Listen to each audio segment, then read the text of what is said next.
ಚಂಡಿ ಚಾಮುಂಡಿ ತರ ಕಾಣಿಸ್ತಿದೆಯಲ್ಲ, ಯಾಕೆ?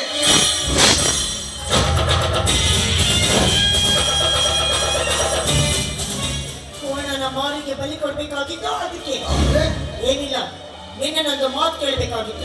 ಮುಹೂರ್ತ ಮೀರೋಗುತ್ತೆ. ಆದ್ರೆ ನನಗೆ ಮುಹೂರ್ತ ಕೂಡಿ ಬಂತು.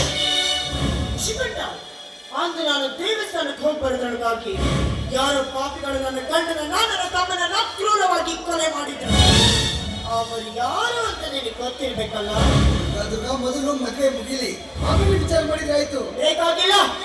ನನ್ನವರ ಕಣ್ಣೀರು ಒರೆಸಿ, ಹಸಿದವರ ಒಡಲು ಕೊಡಿಸಿ, ನ್ಯಾಯದ ಗಂದಿಗೇರಿ ನ್ಯಾಯ ನೀಡ್ತಾ ಇದ್ದ ನನ್ನ ಮನೆ ದೇವರನ್ನ ಚಿತ್ರ ಹಿಂಸೆ ಕೊಟ್ಟು ಕೊಂದ ತಾಯಿಗಂಡ್ರು ಯಾರು ಅಂತ ನಾನು ತಿಳ್ಕೊಬೇಕು. ಅದು ನೀನು ತುತ್ತಿಟ್ಟು ಜೋಪಾನ ಮಾಡಿದಲ್ಲ, ಆ ನಿನ್ನ ತಮ್ಮನ ಶಿವ, ಅವನೇ ನಿನ್ನ ಗಂಡನ ಕೊಂದಿದ್ದು.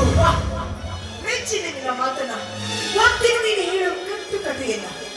ನನ್ನ ತಮ್ಮ ನರಸಿಂಹನೇನೋ ನನ್ನ ಕೊಲ್ಲ ತಾಳಿಯನ್ನ ಹರಿಸಿದ ಅಂತ. ಆದ್ರೆ ನೀನೇ ಅವನ ದಾಸಿಗೆ ಬಲಿ ಬಿದ್ದು ಅವನಿಗೆ ಅದಕ್ಕೆ ಗುಂಡು ಹೊಡೆದ.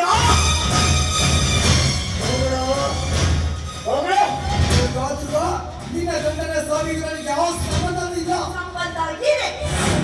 ಅವರಿಬ್ಬರನ್ನ ಕೊಂದ ಕೊಲೆಗಾರ ಬೇರೆ ನೀನೇ.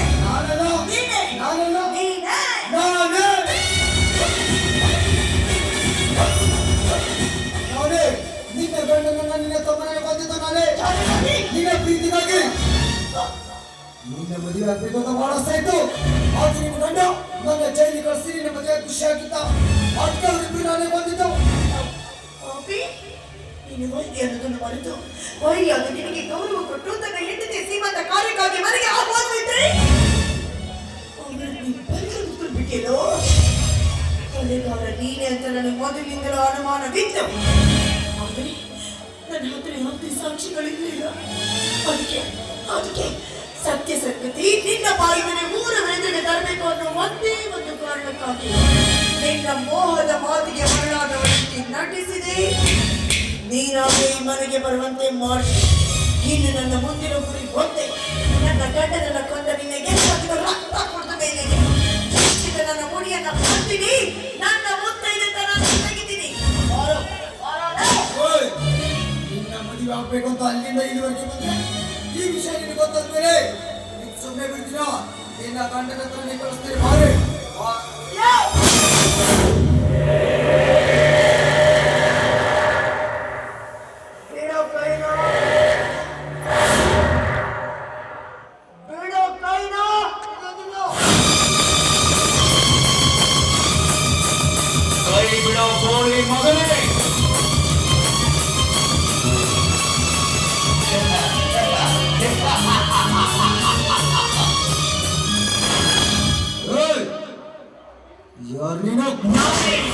ನಿನ್ನ ಪಾಲಿಗೆ ಯಮಧರ್ಮ ಪರಮೇಶ್ವರ್ ದೇಶ್ಮುಖ್.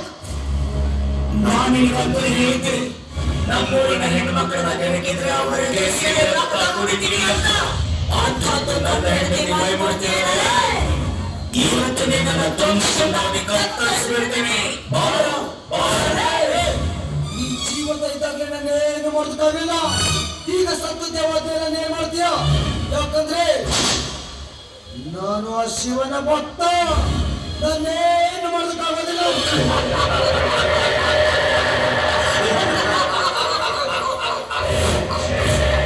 ಅದು ನಿನ್ನ ಹುಚ್ಚು ಭ್ರಮೆ. 10 ತಲೆ ಹೊತ್ತ ರಾವಣನು ಕೂಡ ಮಹಾಶಿವ ಭಕ್ತನೇ. ರಾವಣಿಗೊಂದು ಯುದ್ಧದಲ್ಲಿ ಪ್ರಾಣ ಬಿಡುವಾಗ ಆ ಶಿವನ ಒಂದು ಕಾಪಾಡಲಿಲ್ಲ. ಆದ್ರೆ ನನ್ನ ಗೊತ್ತಿಯ ನಿನ್ನ ಕಣ್ಣೆದುರಲ್ಲೇ ನಿನ್ನ ಹೆಂಡತಿ ಮುಡ್ತೀನಿ. ಅದೇನ್ ಮಾಡ್ತೀಯ ಮಾಡು.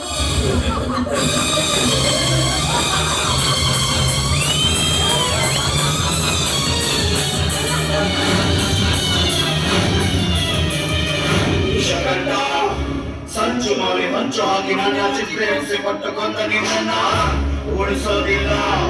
ಪ್ರಶಾಂತವಾಗಿದ್ದ ಸಾಗರದಲ್ಲಿ ಸುನಾಮಿ ಎದುರೆ ಅದನ್ನ ತಡೆಯಲು ಯಾರಿಂದಲೂ ಸಾಧ್ಯವಿಲ್ಲ. ನೋಡ್ತೀಯಾ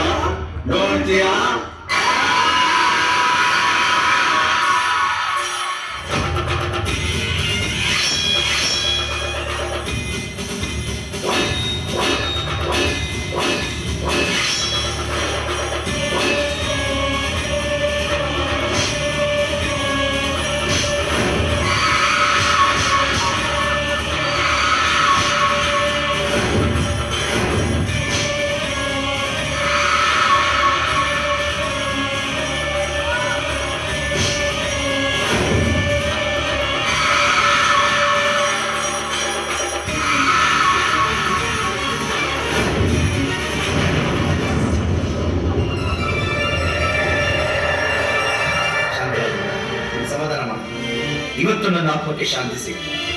ನಿನ್ನ ಶಪಥವು ಪೂರ್ತಿಯಾಯಿತು. ನಾನೇನ್ ಬರ್ತೀನಿ ದುರ್ಗಾ, ನಾನೇನ್ ಬರ್ತೀನಿ.